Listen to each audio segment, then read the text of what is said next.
Well, hey there, Mama, and welcome back to the Moms Overcoming Overwhelm podcast, episode number 140. I'm Emily McDermott, and I'm here beside you on this journey as we work together to declutter your home, head, and heart. As I mentioned before, I'm going to be taking a little bit of a break in July and August, and I will be providing you with some replays. Today is actually a replay remix with my episode with Lisa Lizotte from the Habits and Home Show, episode 35. And Lisa is a wife, mom to three, and cheerleader for anyone wanting to simplify their life so that they can enjoy it more. And after the intro song here, we're going to dive right into more about Lisa's story about how she became a minimalist and also how she married minimalism with habits, which was what got her into the mindset of reset. So, what do you say? Grab that notebook and pen and let's dive into today's conversation with Lisa Lizotte, remix style. Hey there, Mama. Are you tired of all the stuff crowding your home, calendar, and mind? Do you wish you could say goodbye to the endless to-do list running around in your head?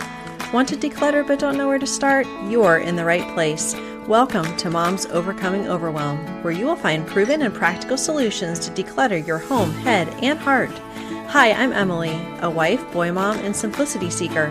I struggled to get pregnant and felt overwhelmed until I discovered decluttering could create the physical and emotional space I needed to become a mom. Now, 2 kids later, I've transformed my life and motherhood by developing simple systems around decluttering, capsule wardrobes, kid stuff, cleaning and tidying, meal planning, time management, and more, and I can't wait to share them with you.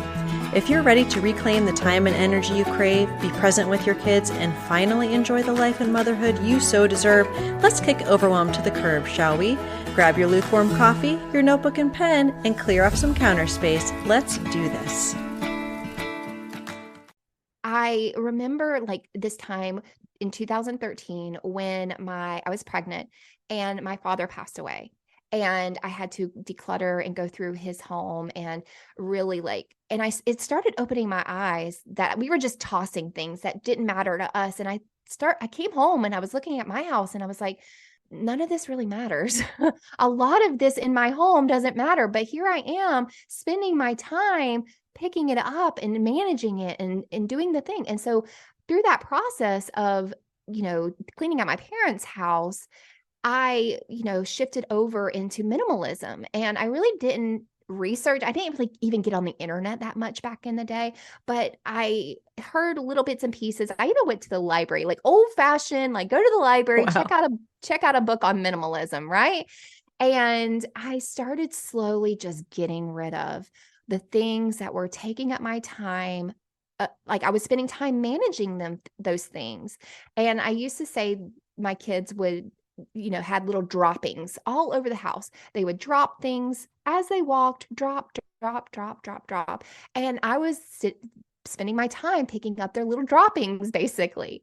And so that experience led me to minimalism. But no matter how little I owned, it still felt overwhelming until I learned about habits and habit stacking and routines. And I actually learned that through we moved out of our house, our 2,000 square foot house, and my husband stepped down from his pastoral position, and we didn't know where we wanted to live. So we were like, oh, let's just go live in an RV and travel around, an hour's radius of where my husband works, his new job, and we'll, have that lifestyle, that adventure. But I didn't realize it at the time going into it, that living in that tiny space would be the best thing forever. Like for my life, for my motherhood, for learning good life skills. Like we lived in this 300 square foot RV. It was a converted bus, and it didn't have slide outs. It didn't have a bunkhouse like you have these fifth wheels that have bunkhouse. No, it was like you had a hallway, and my kids slept on either side of the hallway on the couches, and we had a pull-out bed for the third one. And then our room was at the back, and thankfully we did have a washer and dryer. But we didn't have places to store clutter. We didn't have places to like leave dishes out on the counter or in the sink. Like we had to pick up as we went, or it would be pure chaos. So that is when my minimalism, the journey of becoming more minimalist, and the habits came in, and they basically married each other in my life. And when we moved out of our bus, a year and a half later, we moved into a big farmhouse, and it was like, okay, how do I apply what I learned in the bus to this huge house that I can just fill up with all the stuff? I didn't want to go back, and I was really digging my heels in the sand. I was like, oh my gosh, I feel so overwhelmed. And I learned to hold back. I learned to have like restrain. And I realized that I could create a cozy space that could function what was needed for my life without it being cluttered or filled up, or have all of the things that you see out in the world, that the things all over the kitchen counters, all the pretties, all the, decor. And I learned how to make it perfect for me, even in the larger space. And so we've been able to stay up on our laundry routine. The skills that we learned in the bus, we just applied them to now our bigger home. And I'm forever grateful for that. I hope you really enjoyed Lisa's story there. She really has such a compelling story about how the death of her father and then moving into that RV shaped her thoughts about what was important, what was necessary, and knowing that you have to have a system around your stuff, and using those artificial boundaries, which we talk about a ton on the show here, can prevent that clutter creep. So now we are going to be getting into exactly what she does for her resets.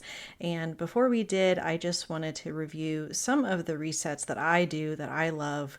I have a morning reset of my room. So that is making the bed, making sure that my vanity and everything is clear, that I take the load of laundry down with me to start the washing machine, and then also the kitchen when I'm done with breakfast and the kids are done, that everything's cleaned up and the dishwasher from the night before is unloaded.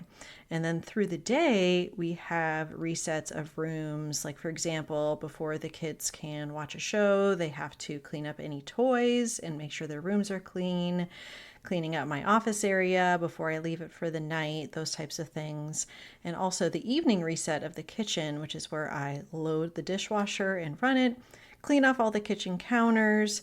And also part of my evening reset after the kids go to bed is to make sure that all the clean laundry has been put away, folded, etc., and that all the rooms are reset, books put away, all of that before going to bed. I don't want anything out that I can think about when I am asleep or trying to get to sleep. So Lisa is going to now share all of the resets that she uses in her home. I'll be sure to link to the checklist that she mentions in the show notes. So go ahead and check that out. And here she is.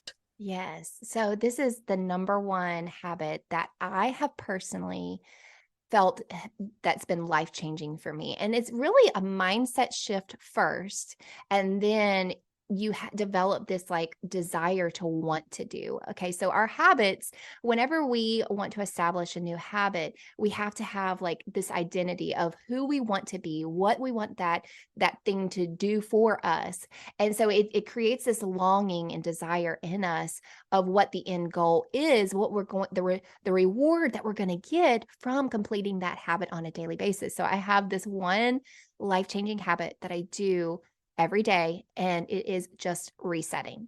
And I started developing this habit and this mindset of reset by first starting with my kitchen sink and my kitchen counters, and just resetting my kitchen sink and my kitchen counters every single night.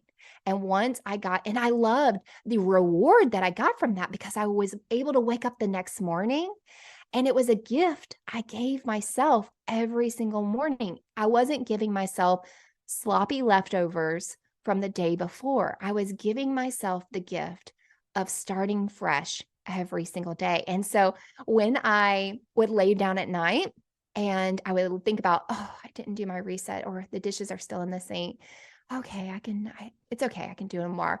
Oh no, I was like jumping out of bed and running, getting in there. And I would even like do it even faster because I was like, well, I'm not letting this steal my free time in the evening. So I'm going to do this even faster. And so that is the one place where I started, or that I've been able to like put into practice, and it trickled on to other resets and this mindset of resetting. And so now I have this evening routine, which I also have a free checklist that if you want to print out my evening routine or my evening reset, or I give you a blank one that you can create your own. You can go to habitsandhome.com and grab that free checklist. And it's a daily reset checklist. And what I do is I picked 5 things. Any more than 5, it's too much for me. And I listed out 5 things that I want to reset, and I actually reset based on the flow, our evening flow. And something that I teach people is to set your home up in an assembly line fashion, like your routines, how you move throughout your house.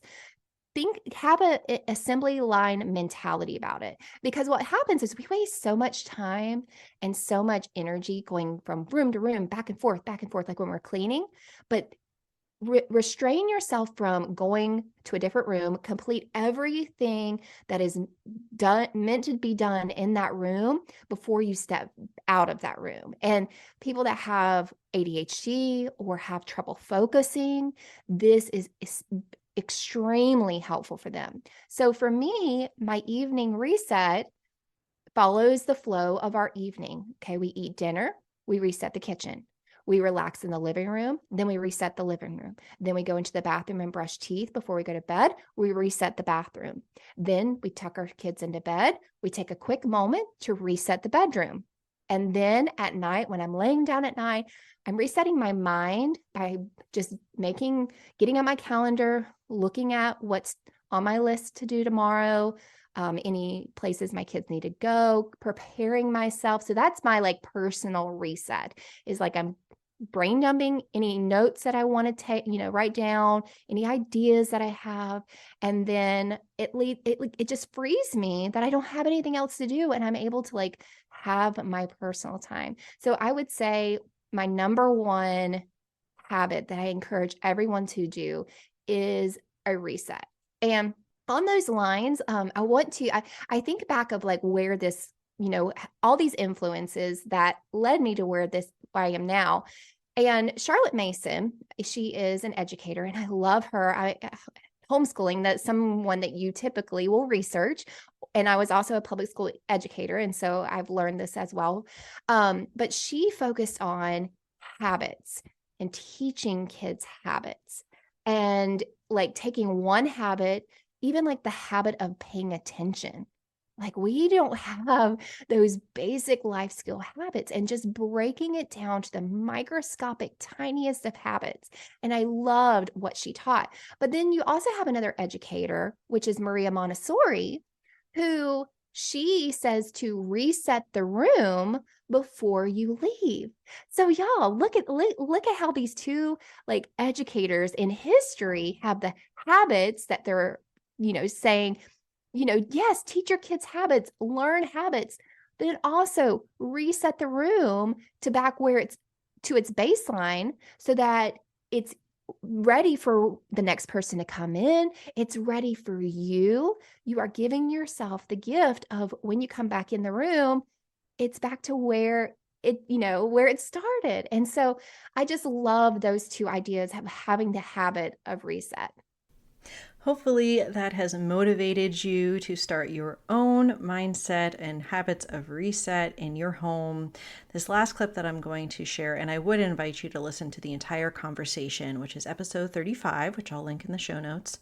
But the last part of our conversation is about getting our families on board with resets, but then, of course, with anything, including decluttering. And episode 16, I talk about how to get your spouse on board. Episode 18, routine, how to get your kids on board.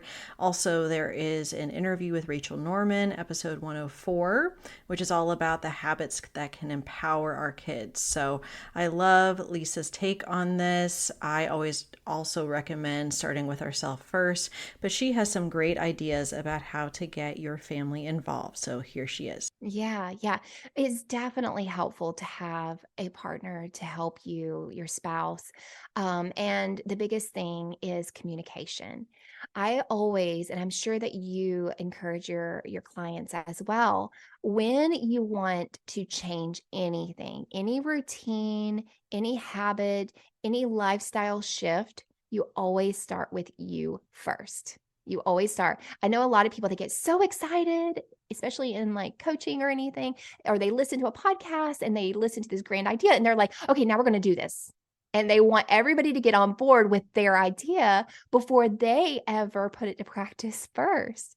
And so I always say, start with something that you can do first and be consistent with it, because your family members are going to see your effort. They're going to see this change in you. They're going to see this peace that you are experiencing, because when you go into it trying to get the masses on board with you before you even establish like the roots or the foundation, you're going to end up being frustrated with them when they fail and when they don't do their part.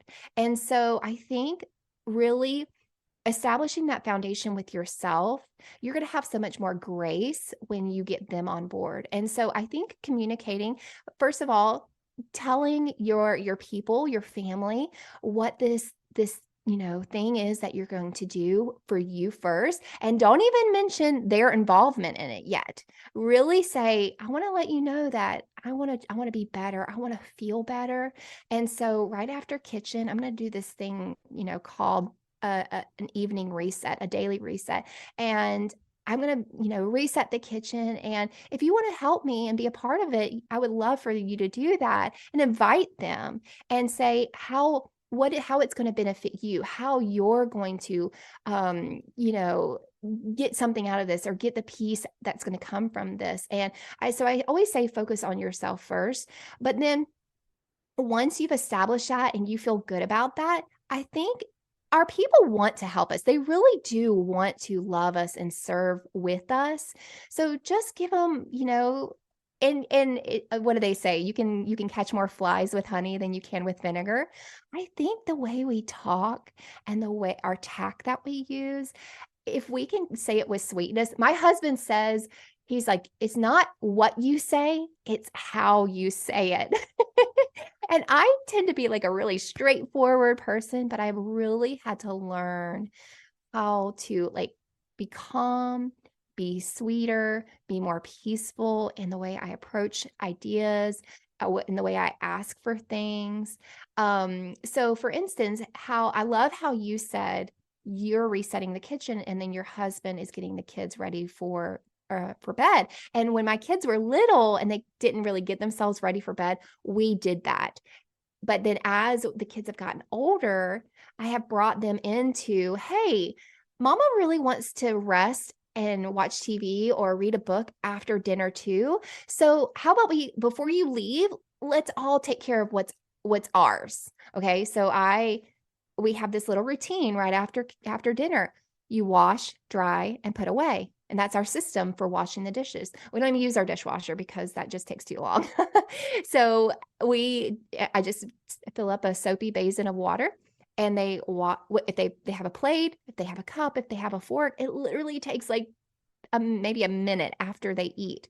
Before they leave, you got to catch your kids before they leave to wash, dry, and put it away. And you can really start them pretty young if you have like step ladder or just get them into that habit. And now I would probably say 90 to 85% of the time, all the dishes that my kids use now, they take care of it, wash, dry, and put it away. And if they don't, if I catch them, I'll say, hey, who are you leaving that for? And they're like, I like that. oh, because it like they either say, hey, I'm leaving it for you, or I'm leaving it for myself to do later. And if they say I'm leaving it for myself to do later, I'm like, just take care of it right now. That way you're giving yourself a gift that you don't have to come back later. So if I don't catch them and I come home and the sink is full, I'm like, hey guys, there's some dishes in here that somebody left for me and I didn't do any of these. And they're like, oh yeah, that was me, mom. And I'm like, okay, come do them really quick. But it's just like, first of all, always say, start with yourself first. Get those roots and those foundations so that you're feeling good about yourself and your family can see the example that you're setting, and then slowly teach them new habits for them. I hope that you loved this episode remix, something new I was trying out, and you will see some other replays and remixes this summer. I am going to be going down to 1 episode a week, so you will see those coming out on Thursdays, and I will resume my normal schedule of 2 episodes a week starting on Tuesday, August 20th. So be on the lookout for your regularly scheduled programming then. And in the meantime, I wish you a wonderful summer. You can head on over to the Facebook group, tinyurl.com/moms overcoming overwhelm if you want to connect with me there. And otherwise, I will see you in August. Bye for now. If you like today's podcast, here's what you can do. Just take 30 seconds to leave me a review. I know you're a busy mama. You're overwhelmed, in fact. But 30 seconds of your day makes such an impact. I'll be blessed by your words. They'll definitely make my day. And who knows, you might be entered for this month's giveaway. In Apple Podcasts, scroll down to write a review. Thanks so much for your time. I'm so grateful for you.